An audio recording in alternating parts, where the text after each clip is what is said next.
I want to take it back where you talked about the imagination as like a magma that solidifies into a form, and then it has another eruption. What is the eruption that you speak of?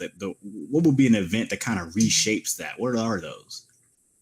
Well, I think it's a crisis of those institutions that I talked about. And here I should mention that when we're talking about an institution, we're talking about in the anthropological sense of the term. So an institution is like a building, like, you know, I'm trying to think of an American example. It could be, like the Federal Reserve Bank is an institution. It has it has people who work for it. It has buildings, etc.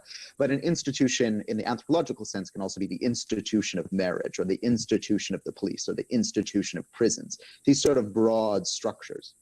So these structures, these institutions, are these solidifications of the imagination. The prison, for instance, is this solidification of the idea that this is what should happen to people who somehow acted in a criminal way and infringed upon society. Of course, we know that the vast majority of people in prisons right now are not there because they've done any grievous crime, but are in fact there for political reasons or economic reasons. There's we can look at books like The New Jim Crow in the United States, the work of Angela Davis, the work of Ruth Gilmore, and see that prisons don't exist to punish people for wrongdoing. They exist to create and sustain political apparatus.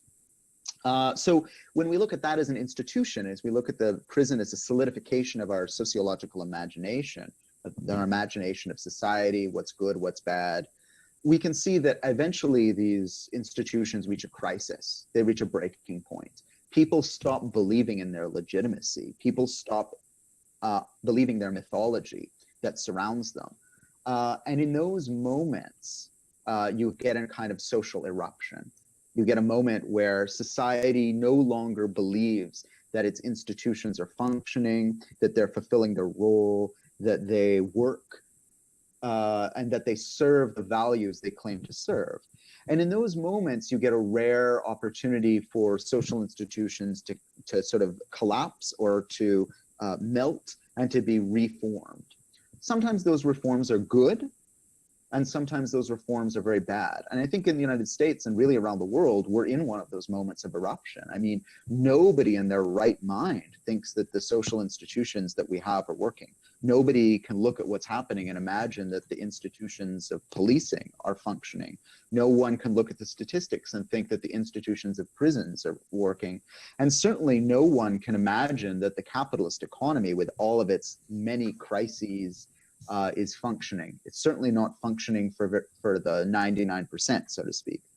So we have a moment where there's a break in the way that we imagine social institutions, the way we imagine society, and a chance for people's imaginations to become somewhat more free.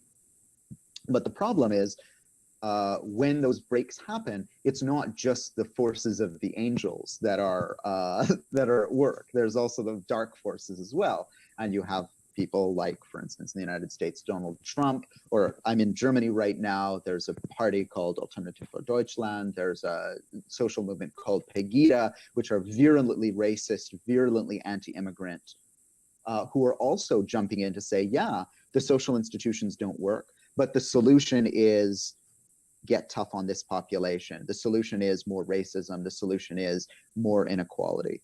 So when there's a crisis of the imagination, when the social institutions are brittle, or when they begin to melt in some sense, it's a dangerous time, a time of great opportunity, but a time of great challenge as well. I really like the way you framed that, because you said it's not necessarily good or bad. It can go either direction, and really what's going to be the difference maker is who can basically grab the collective consciousness and steer it in their direction, so to speak. And part of why I do this show, I already spoke to you before, is to try to get people to sort of like have a different understanding, or to examine things critically that we don't normally examine. And I think that was very, very important. What you talked about there was basically that we're in a moment right now where things are starting to get a little bit fluid, and we can kind of try to change that understanding based on the situation that we're in.